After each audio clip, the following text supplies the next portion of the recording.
السلام عليكم، ان شاء الله كامل تكونوا بخير وصحتكم لاباس. صحه عيدكم معنا مده زمنيه طويله ما بنتش.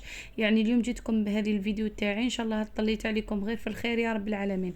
بالنسبه لبزاف تساؤلات جاني حول منحه البطاله، وكاين ثاني جاوني التساؤلات بزاف هذا الشهر. يعني كاين اللي سألوني وقالوا لي تم إقصائنا من منحة البطالة، يعني رانا متجدين منحة البطالة ولكن ما دخلتناش هذا الشهر، مع أن راهي جارية المفعول لكن ما كاش ما دخلوناش دراهم.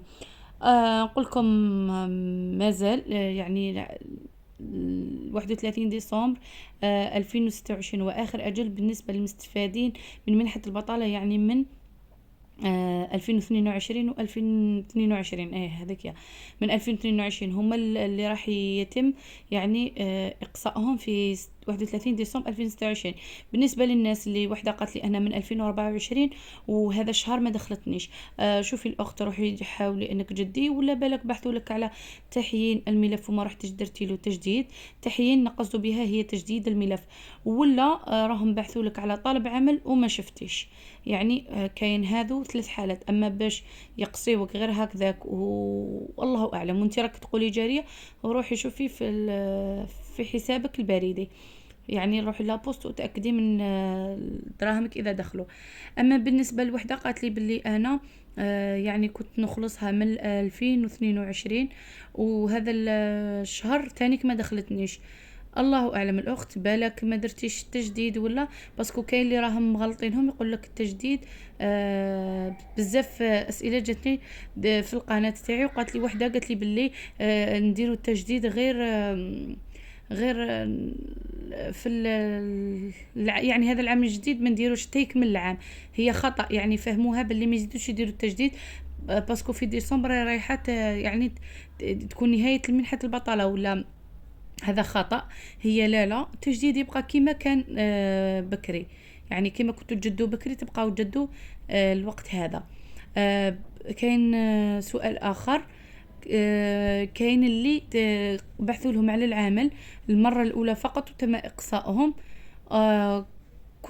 كل يعني كل كما نقولوا كل بلدية ولا كل مقاطعة كيفاش تخدم، يعني كل وكالة التشغيل وكيفاش تخدم. يعني كاين اللي من العمل الاول العمل هي في الاساس يعني طلبين للعمل، يعني يطلبوك 2 مرات، لكن على حساب الحالة. إذا كنت انت رفضتي العمل راح يتم إخصاؤك من الخطرة الأولى. إذا المولى زعما اللي رحتي تخدمي عنده هو رفضك، هذيك يقدروا يجوزوها لك. بالنسبة لهذا هو الملف تحيين منحة البطالة، إن شاء الله تستفادوا منه. الأولى هي شهادة استفادة من منحة البطالة، يعني راكي راح تدي لهم شهادة الاستفادة تاعك، يعني من مين تبديتي تستفادي من منحة البطالة. شاك يعني شاك بريدي مشطوب، يكون مشطوب، وشهادة ميلادية يعني تاع المعني بليس شهادة الزوج.